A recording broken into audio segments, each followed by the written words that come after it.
All right, everybody, it's the Jere Metcalf podcast where top real estate agents tell how they do it. And today we have on the show from Portland, Oregon, with Cascade Sotheby's International Realty, is Joe Reitzug. I always want to call him Reitzug, but it's Reitzug.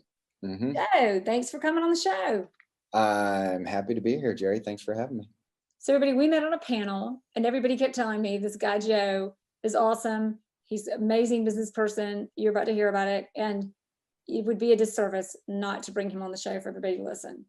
So. I love it. I love it. Happy to be here. And yeah, that was a fun panel that we did together. I really enjoyed it. It was. Yeah. So let's do I'm going to do the quick rundown and then you're going to correct me and then tell us how you actually got in it. But I want everybody to know who we're listening to today. So Joe is an agent right now with Sotheby's International Realty. You've been here for 6 years. You got into the business how many years ago? 26 plus. 26 plus years ago. You came in as a new agent. Within 3 years, you were a top agent. Then you started a brokerage. You ran that brokerage. You sold that brokerage. Then you ran another firm. And in that firm, you were, I don't remember, but you basically ran the firm for 12 years? Yeah. So I was a branch manager for about 3 or 4 years. And then I was their senior vice president for Oregon and Southwest Washington for 8. So, yeah. And then you said, I want to get back into sales. Yeah. Well, I went from that regional company. I was approached by Sotheby's because they were going to be bringing on or expanding to the Portland market. And so I came on, I moved over from the previous company over to Cascade Sotheby's and helped them get their franchise up and running in Portland. And I had always wanted to get back into sales after I got into management. And after a year with Sotheby's, I love the tools, the brand, all of that. And I finally sat down with my wife and I was like, hey, listen, we got to get back into sales. Let's do this. Wow. And so when I talked to ownership, they were like, well, where are you going? And I was like, I'm not going anywhere. I want to stay with Sotheby's, but I want to move from management to sales. And everyone was like, well, why are you doing that? And I was like, well, because sales is so much more fun.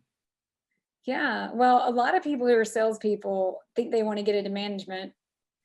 So yeah, it's like her dad. Can you imagine trying, manage us, Jere? Jeez Louise. What's that? Can you imagine being in management and trying to manage people like us, though?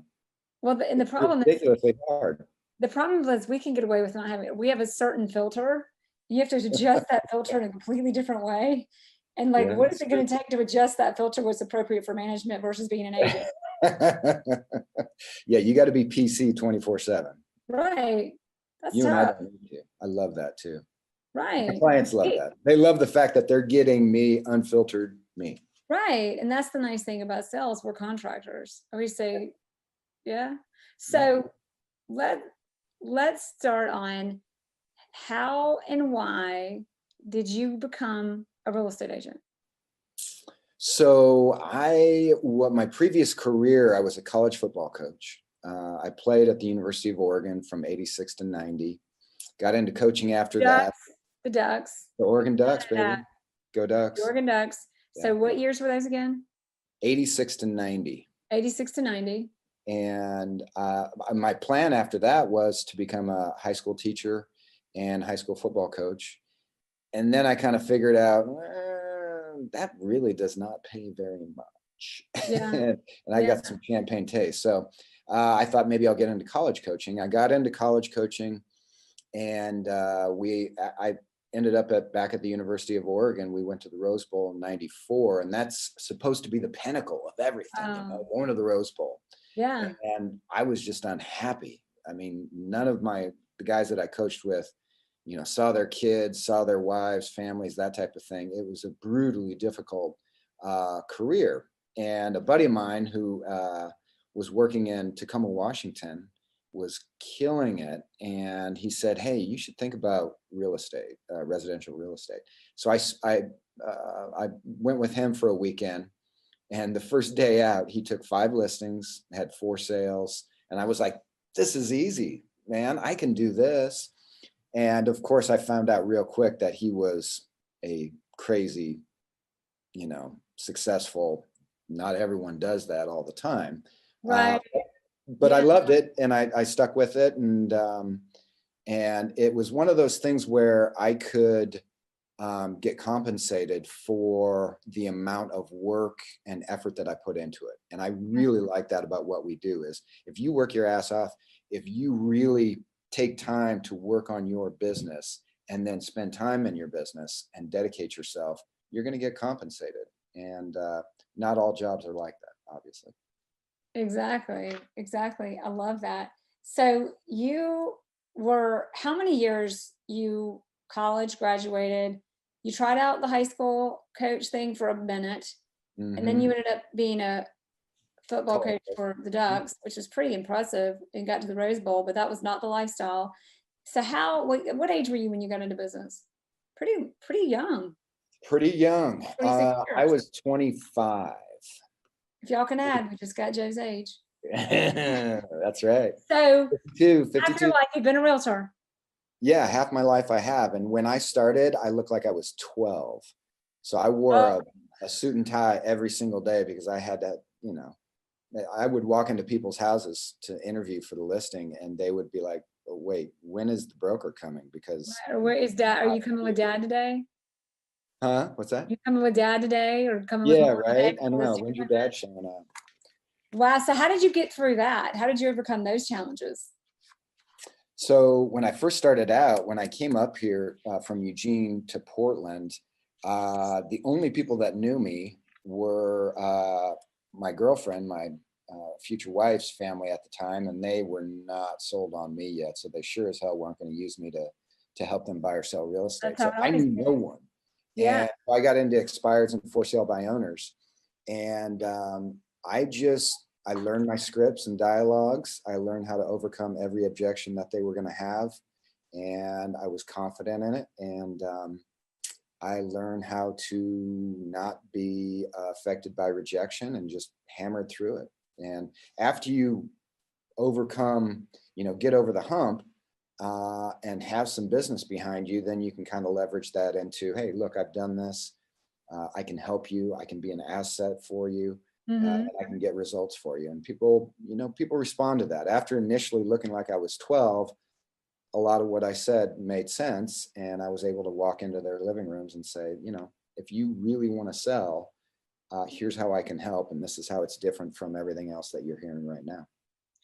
Well, this is different from everything you're hearing right now. Coming in, I remember I was 27 or 6. I don't even know anymore. But I remember coming into business and the bar was so low for me with people because they were ready to not be impressed or just be nice. Right. Once you sit, sometimes when the bar is low for you, that sets you up for success because they're ready to reject you. They think you're too young or whatever it is. And then you get there and the bar sets so low when you're just a little bit better in their minds, they're so surprised you're a lot better. Right. So and that's everything that we've built our business around now is 5-star customer service. And we're, we'll talk about this a little bit, I'm sure, but we've gone from the last 5 or 6 years being a repeat referral, past clients sphere, people that know us, like us, trust us. That's who we're doing business with, and creating a team and a system where when they come on and we're helping them buy or sell, they have the absolute best experience and a surprisingly, shockingly great experience with us. And then we get them to say that and give us reviews, referrals, those type of things. That's what we've built everything on. And, the bar is pretty low compared to. Oh, that's another thing in the business alone. Yeah. Being a real estate agent sets the bar pretty low. So it's not. Right. Yeah, There's very few other industries where there's less respect than real estate. Right. But in our business, I find that successful real estate agents are the most generous, smart, creative, kind, brilliant, awesome people. Oh, for sure. But it's just, that's how it's so easy to see who's going to make it. Right. So question for you in that, I love what you said about client experience and everything you're doing. At what point in time, a lot of people start with like, well, how do I win the business or what do I do? And you just went straight to ask yourself the right questions. Client experience. What do you attribute and what is important about the client experience, and what do you contribute to making that happen? So for us, communication, taking the fear out of the process is key. So right up front, when we start working with someone, we give them a timeline of how things are going to work. What are next steps? We email it to them. We follow up with them. They know on every Tuesday, they're going to get a phone call from me. They know that on Monday, my assistant's going to send them all the stats on how their listing's doing. They know that, this is how it's going to go. And we've been doing this long enough. There's only a set amount of questions. So if we give them information saying, oh, and you might be wondering about how the inspection process works, let us lay that out for you. Bum, bum, bum, bum, bum. Do you do that in writing or video or pictures, or what's the best way to communicate that? Both. Always, everything. Multiple lines of communication: email, text, print, video. BombBomb. Do you use BombBomb? I have BombBomb. I actually need to cancel that subscription. I shouldn't say that, y'all, because it's a great tool. I've had it before and canceled it because I wasn't using it. Yeah. But the automation in BombBomb is absolutely. Really? Oh yeah. Have you ever heard of Zapier? My subscription. Right. Hold on to it. So automation is key when you start doing volume, and all of us want to do volume, because that's the name of the game to get paid and to get compensated the way you want to get compensated for doing a great job at what we do here. But you have to do volume, and to do volume and stay sane and provide a high level of customer service, you have to communicate, and there has to be points where the communication is automatic, right? So communicate and automate. We just got the title of the podcast. Just kidding. There you go. But coaches are making millions. And automate. I love that. That's my new thing for the team. We're going to communicate and automate. So back to my quote is, you can never over communicate. So communicate and automate. Tell us again how you automate. You were talking about text, you call, you email. Is there a way to automate all of that through one system, or how do you set that up? Yes. The short answer is yes, no matter what CRM you're using. Well, I shouldn't say that. Most CRMs that are. There are bad ones. That are up to speed. Yeah, there's some bad ones for sure. Right. But like I use Chime. I love Chime. We were with Top Producer for years and years and years. We use Chime because they have some just great features. Set it and forget it. Chime integrate with BombBomb, or how does that work? Yes, it does.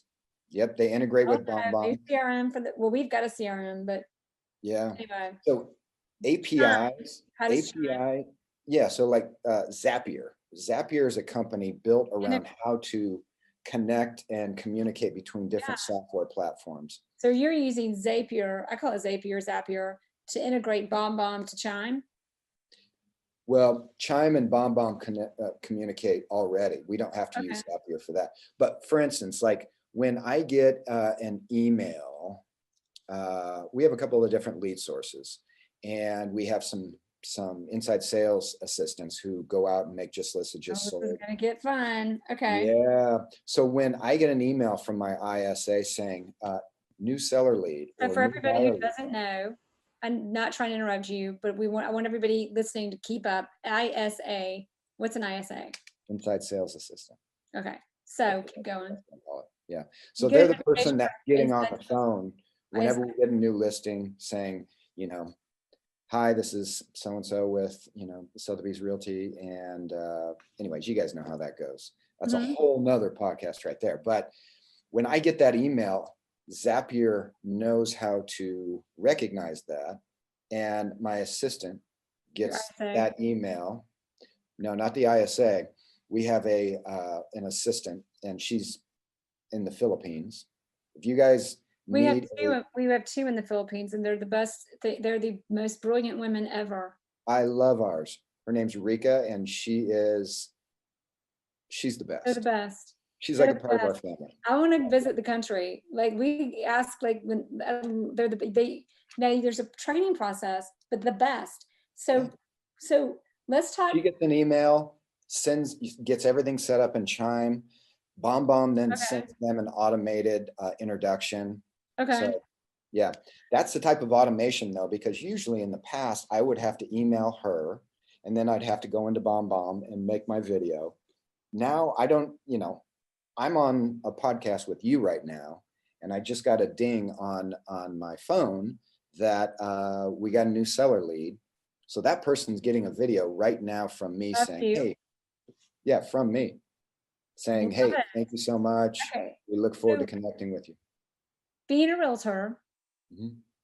ADD comes into play. So I'm going to start over because there's an inside salesperson in there, and it's not your assistant, the one in the Philippines. It's somebody. Where does the ISA come in? So there's a couple of different ways to use ISAs. You can hire a third party, and that's what we do. We have a company called ConvertWire. You're welcome, ConvertWire. What is the name of the company? ConvertWire. Okay. And Jack Sorey I think he's out of Fort Lauderdale, Florida. I believe that's where he's from. He has a team of ISAs that he hires, trains, gets them up and running, right? Then I hire his company to come in and do just listed, just sold, all sorts of different phone calls. And that's who we use for our ISAs. You can hire your own, train your own, and have them work from your office or remotely from your space. And we're actually looking into doing both. So hiring a third-party company to do our ISA calls, but I'm going to also hire someone in-house. So the ISA comes in when the ISA gets a lead, they enter it into Chime, your CRM, which dings BombBomb. No, they just email. Okay. So from their dialer, their dialer has information, and they can, if it's a lead, they click it, and all that on name, address, the notes that they just took on the call, next steps, all that gets sent to me with one click via email. From the ISA. From the ISA, yeah. Or if somebody comes in online, it gets fed the same way. Correct. This is great. So you're probably like, why are you repeating everything over and over? But for the listeners, because I get asked these questions all the time after the interviews. Right. So for the listeners, you've got a system where first of all, you're generating leads from content in ISAs who are making calls on your just listeds, just solds, maybe expireds. And when those convert to a lead, that gets notified in your Chime, in your CRM, and the CRM is integrated to BombBomb to send a video out about selling their house or buying a house, whatever the qualification of the lead was. Does that nail it, kind of? That's it. You nailed it. It's perfect. Now, that's amazing, because that makes, once you meet them in person, they've seen a video of you. And now once that happens, now by the time they hear from you, there's a little bit of familiarity. So your cold lead becomes a warm lead. Absolutely. And that's the thing. I before we started, I mentioned that we had gone from a repeat referral relationship business to now we're building on that still, but now we're going out proactively, running Google PPC. We've done Facebook leads, and also making those direct phone calls. And we want to double our business this year by incorporating all those things, incorporating technology, and really getting more churn. But how do you do it while still having a 5-star customer service level and also making it personable? And the thing that I've come to realize is, for all the online and all the leads that we have come in, you have to follow up with them as quickly as possible, which we can't do all the time. So it has to be automated, right? And it has to be personable. And there's nothing more personal than video, because they see your face. They're able to hear your voice. And in the video, we say, we're going to be following up fairly aggressively. So, we look forward to talking to you. Set expectations, and then you're not harassing them. You told them. Right. We let them know right up front, we're going to call you, and we know that you're busy, so we'll probably miss you. If we do, you can expect another phone call. but we'll text and send you some emails, and we'll get started in the process of helping provide information that's going to help So make I'm this going to process. figure out how to become a lead in your chime / Hey, trust me, we weed out many brokers a week who see our ads and different stuff, and that's fine. The thing that we come from this may seem or sound kind of hokey pokey or whatever, but we come from an angle of abundance. There's plenty for all of us. Exactly. And I've got, no problem sharing my listing presentation, sharing what we do, how we do it, all those type of things, because there's plenty for all of us. And yes, we compete in our marketplace, but like on a podcast like this, it's all across the nation. And if we can help other brokers raise that level, then, good on all of us. Well, it's amazing how when you've got a good relationship with the brokers in your market, how it really perpetuates your own business. Yeah. I'm going to interview myself for a minute, but this has to do with what you're talking about. I had a workshop in Atlanta. This is 3 or 4 years ago, which, by the way, we are launching the preliminary one now. By the time this comes out, it will be started, and then everybody else gets to hear about it. But I was doing a workshop in my office a few years ago, and I thought, why am I doing this? Like, these are the best secrets ever. This is what made me, and I'm just going to give it away. Yeah. And it literally, like, call it quantum physics, call it divine intervention, call it the secret, but it literally compounded my business even more. The workshops? I was doing the automated, I was doing an incredible amount of business at the time, but it raised my average sales price. Yeah. Just by doing that, because collaborating with other agents raises your sales price, taps you into the market. If you want to earn more, you need to learn more. Mm-hmm. I stole that from Jack Cranfield. I think, what's his name? The Soup for the Soul guy. But anyway, you learn more when you learn more by working together with agents and sharing. Yeah, no, 100%. And we've got so many great brokers. Are you guys agents? Or are you brokers? We're all brokers. I'm actually have a broker's license, but we're agents. Even with a broker's license, I say I'm an agent because it confuses people. It does confuse people. So I'm just with other brokers. We have so many great brokers in the Portland metro area, and having good relationships with them, being respectful. We have to work together. That's how this whole thing works. That's what I love about this business. Yeah, I know, me too. So, yeah. Right, so here's what we want to know. So first of all, let's get the communicate, automate thing, and then we're going to get into some client experience. Mm-hmm. Communicate and automate. You go from, you've got inside salespeople, you've got the paid ads. What about, do you do any SEO, search engine optimization? Not really, because it happens naturally, but our website, I've come to understand, isn't set up for great SEO. So we're working on that. But we are getting, by increasing the leads that we have in our database, and then doing something called retargeting. So anyone that comes to our website, we're going to market to them again.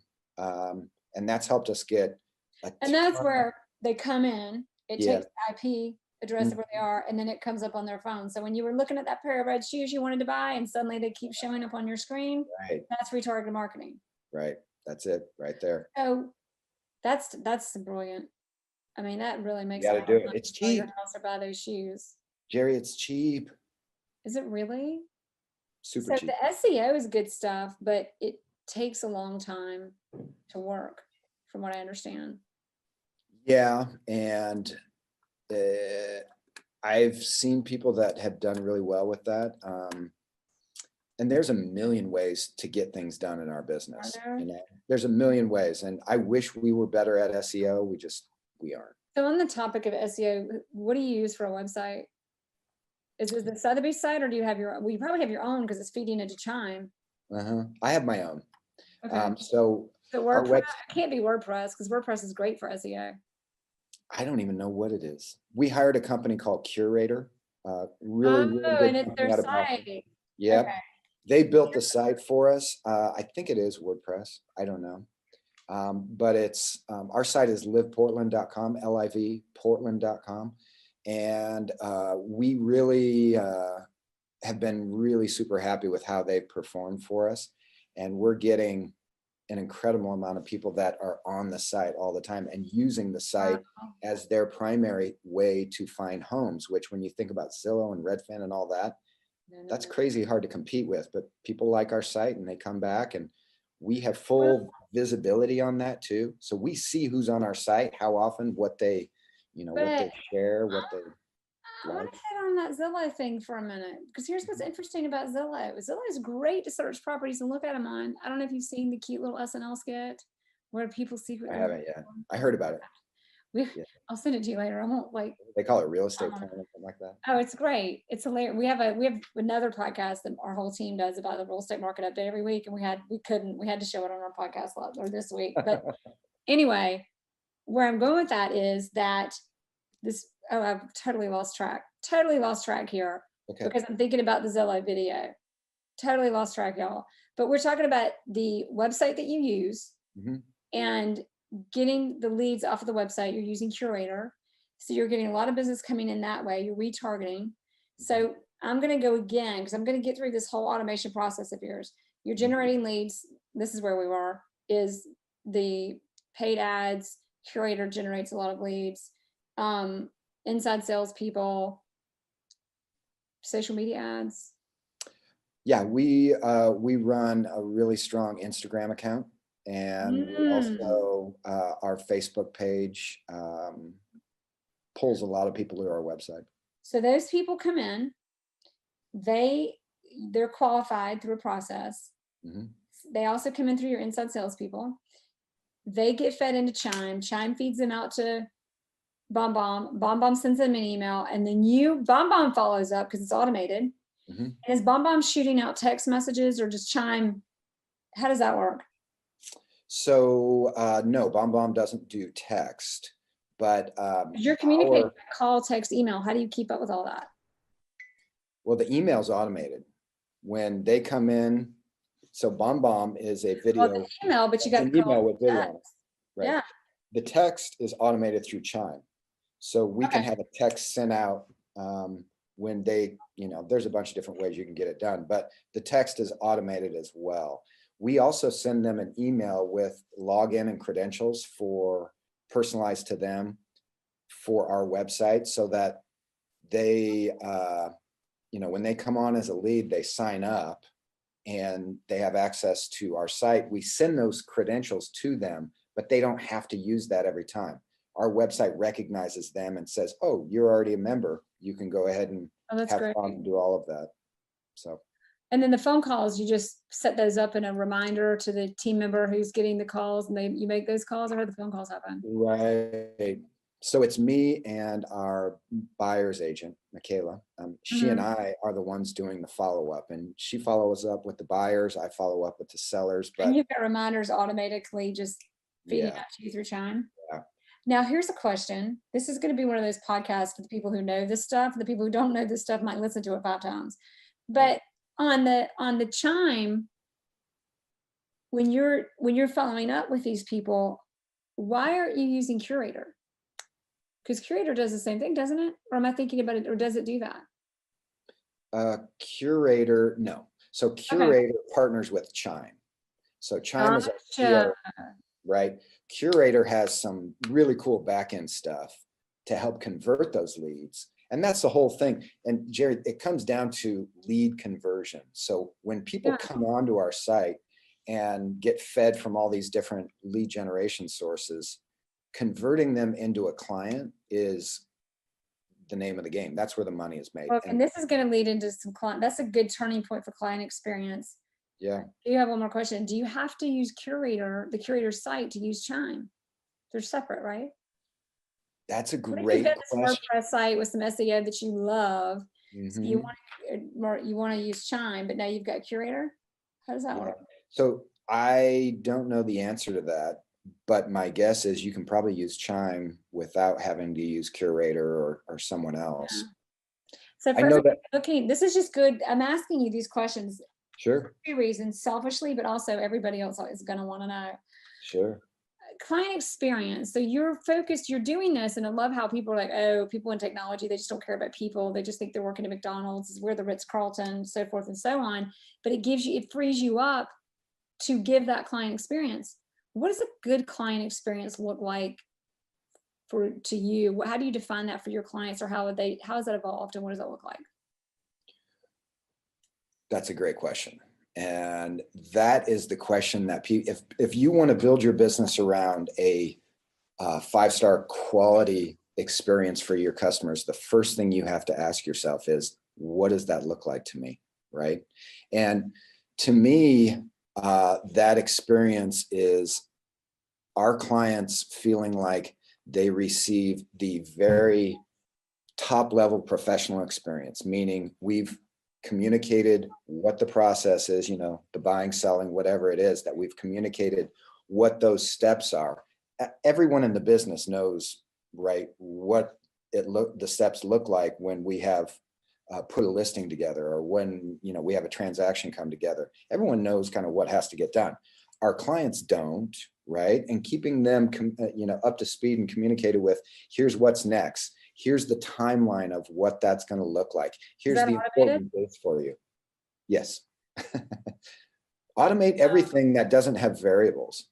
Yeah. And there's variables in a transaction and in a listing. I feel like everything has a variable. Yeah, but everything does, but everything, for a listing, for instance, we're going live with one right now, and ordering the sign has to happen every time, right? Getting photography done has to happen every time. Video usually happens every time. The just listed card goes out every time. The Facebook advertising happens every time. Now, as that unfolds, do you tell them in real time? Do you say, hey, there's what's gonna happen, and then real time hit an email out every time one of those things happens? Hey, we just did the email, we just did the postcard, we just did the video, we just did the battle report, we just did the. Yeah, if we did that every time, they would, that would bug. That would bug pretty hard. Yeah, but that's on a weekly basis. That balance. Right. And with a good CRM like Chime or Top Producer or whatever you guys are using, there is some reporting functionality guaranteed. Most agents don't use it, but we have a report of, hey, this is what we told you was going to happen. This is what happened. And this is why it's important to you. Or this is what it means to you. This is why it's important to you.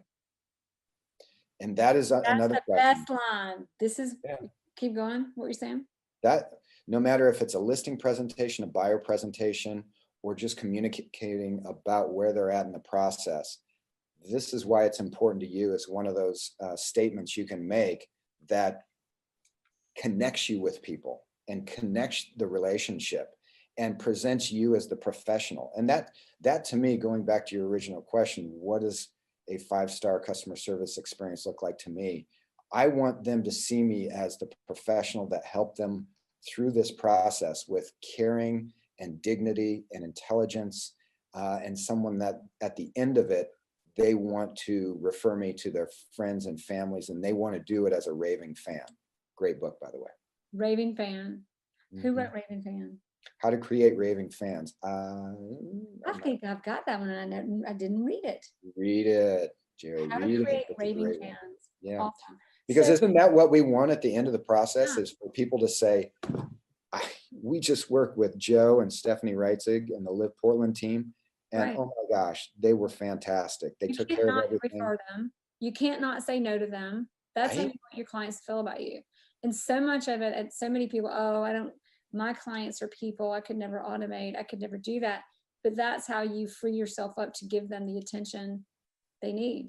100%. And everyone thinks that like online leads and all that are so difficult to work with and this and that. If you set the expectation up front that, hey, this is where we come from, we're relationship driven, we are customer service driven, and we want you to have the best experience and achieve your real estate goals. Tell me about your real estate goals. What are you looking for?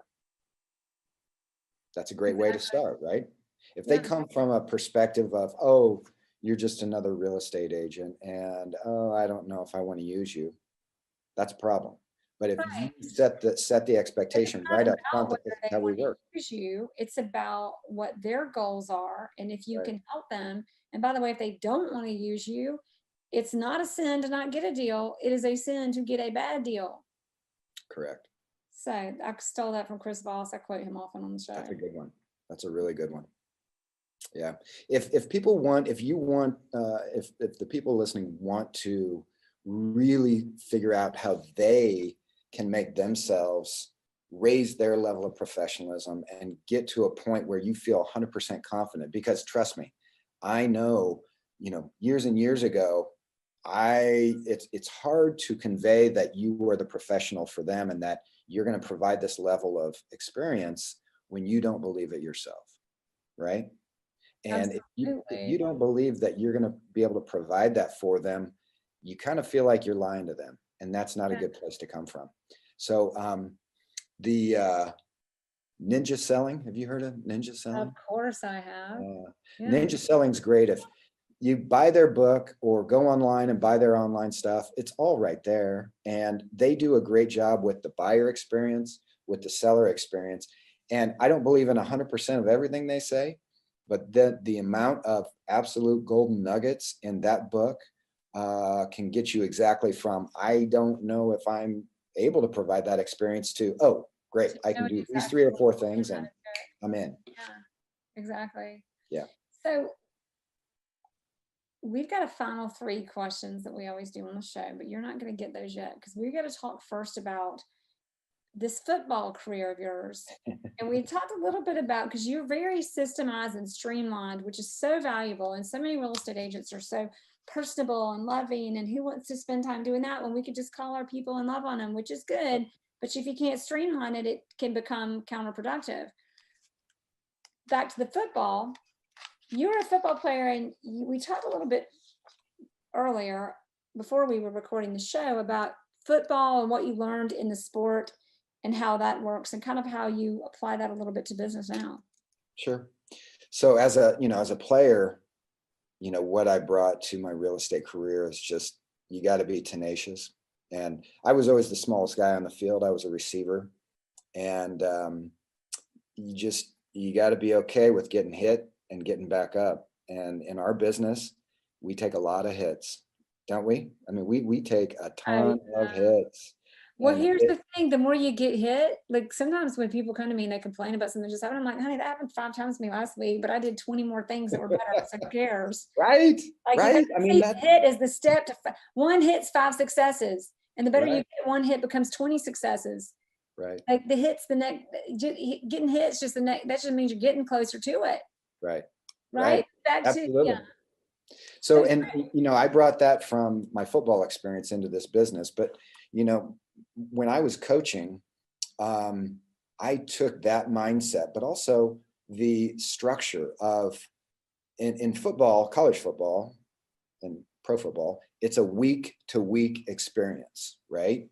Mhm. Every week, and on Saturday or Sunday, you win or you lose. In our business, it's very similar. And I see so many agents who don't know what they're doing on a certain day of the week.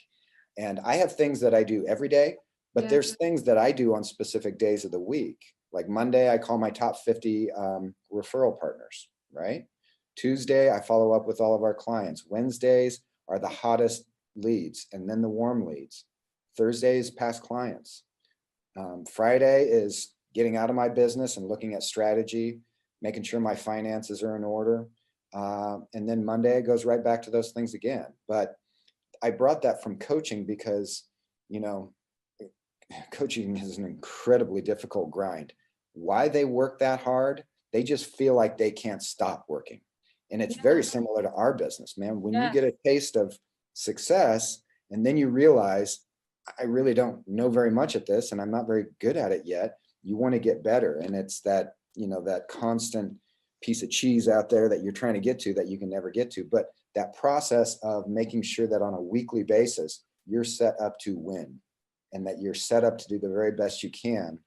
I brought that over from football, and also how do you run a staff, and meeting consistently is a big part of that.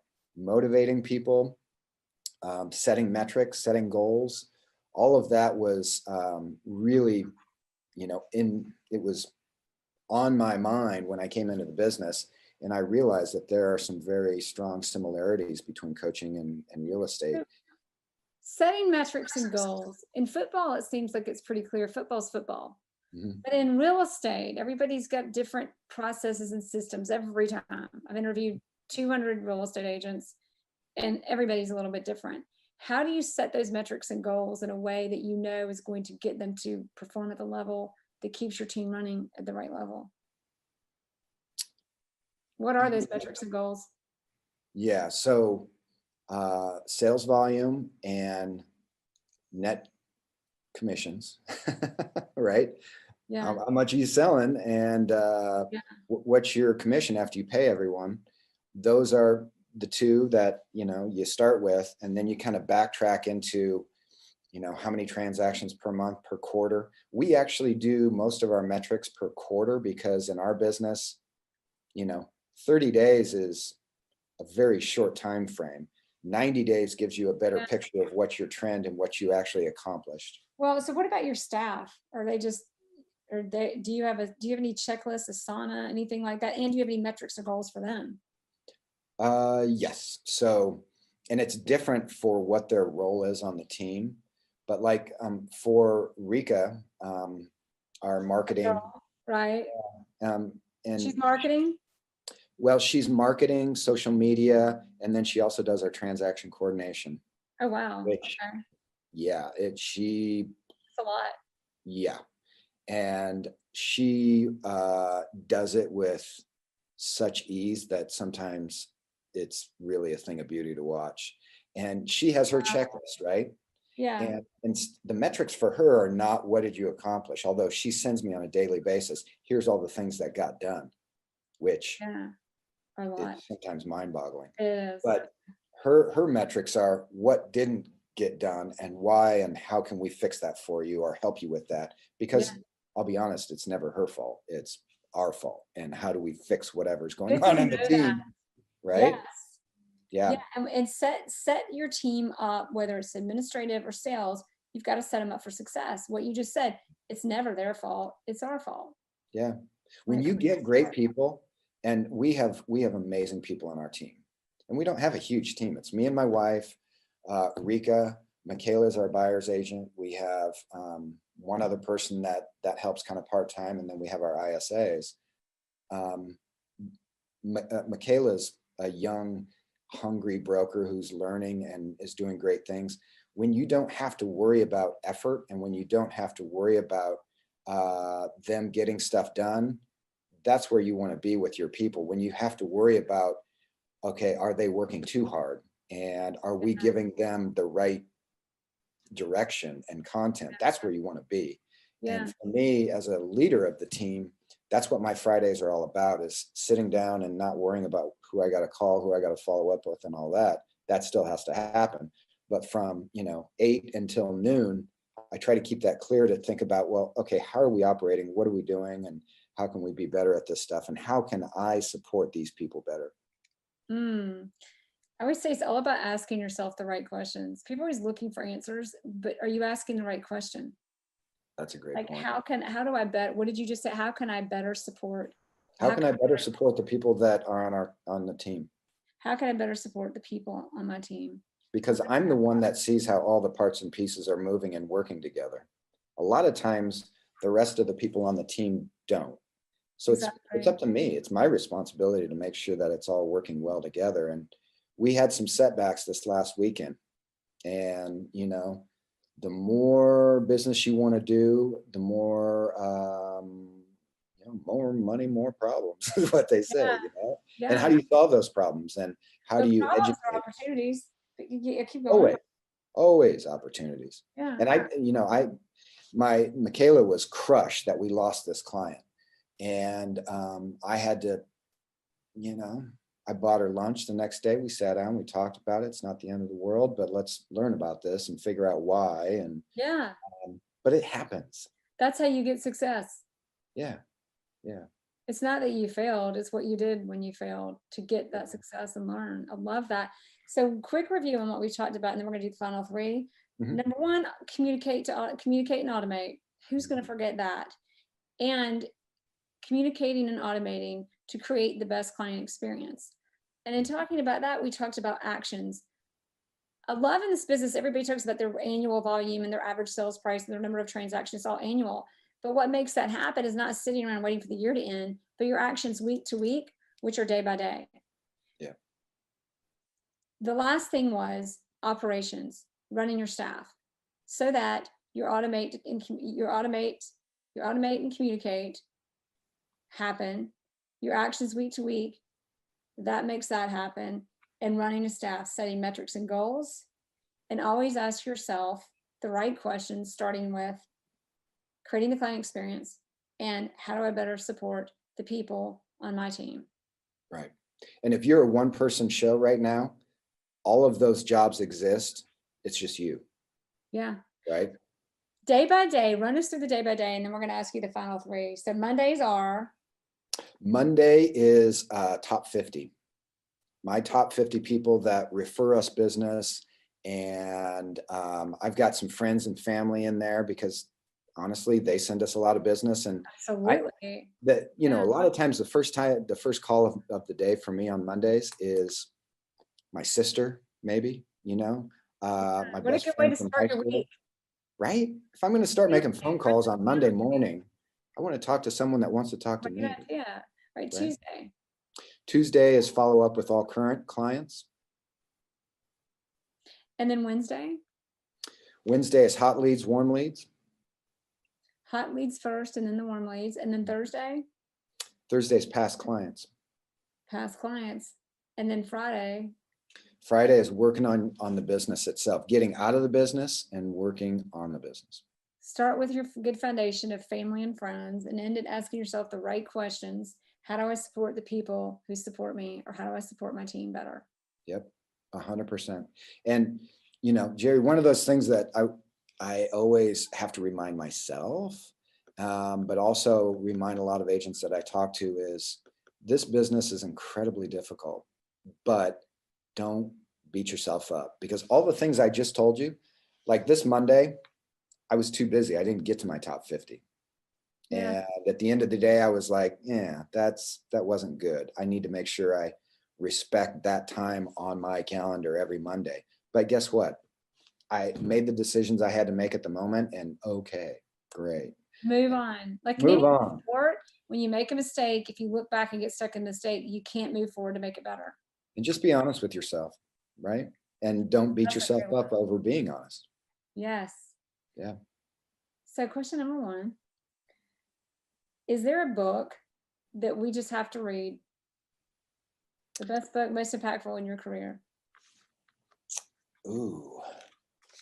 Oh, I got books on books on books, Jerry. Uh-oh. Well, the one you gave us, what was the one you gave us earlier? I wrote it down. Ninja Selling? No. It was, everybody knows Ninja Selling. I can give you a book right now. It might not be my great book, and I'm like, now I can't find it. It's in here. It was a great book. Okay, but what was it? What is the book now? So if you want to have a customer service based 5-star experience business, read The Go-Giver. Oh yeah. Have you read that? Your biggest one? I know it's like obviously like you give and it comes to you and whatever. Right. But what is your personal biggest go-giver takeaway? Well, it's exactly that. It's not about what you take out of relationships, it's what you give. I'll tell you something interesting. Before this interview that I struggled to show up on time for, this woman called me. You had reasons. Don't beat yourself up, girl. Come on. Oh, there I go. Reality, right? For this book, everybody, because I swear you gave us a book, or maybe anyway. She keeps calling me, and she's this very affluent person in business, but she keeps calling me because she wants me to go to lunch, and she wants all of these things from me. And she was telling me how I need to give all my clients to her. And not once in there has there been, here's what I have for you. How can I help you? How can we work together? How can we collaborate? It's an obligation to go away from my team, my clients, the people who I do collaborate with, to what? Yeah. Back to your point. So but in sales, keeping every time I get a sales call, I think, what could they have done? How could that have gone better? And how do I make sure that when I call people for business, I'm contributing and creating the collaboration, reciprocity, some authority, some standing with them, not just hoping they'll say yes because they're feeling obligated. We have got to be the worst people to cold call. I'll tell you that, Oh. because you better be on top of your game. Otherwise, you're not getting my time. Cold calls work on me when you know who I am, you've got something good to say, and you know how you might actually contribute to my business, not just by especially by what you do, but even in other ways. Collaborate. Yeah, for sure. This is the second of the final three. Actually, I usually do in the opposite order, but what have you found to be your greatest resource or tool in being a productive, successful real estate agent? Ooh, wow.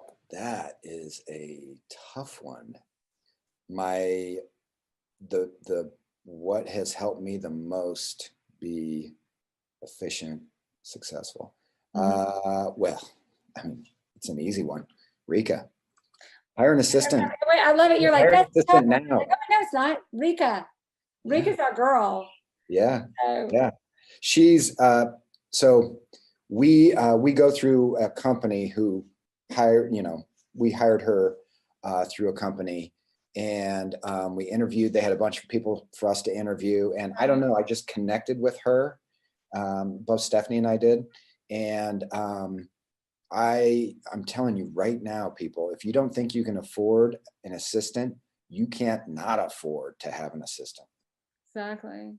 And that's been the biggest breakthrough for us is, hey, take all those things that aren't going to help you move further along and put those on someone else's plate who will probably do it better than you ever could. Exactly.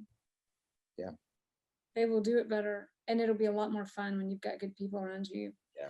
Last question. If there's anything that you hope we take away from this, if we're just going to have to forget the rest of it, what is that going to be?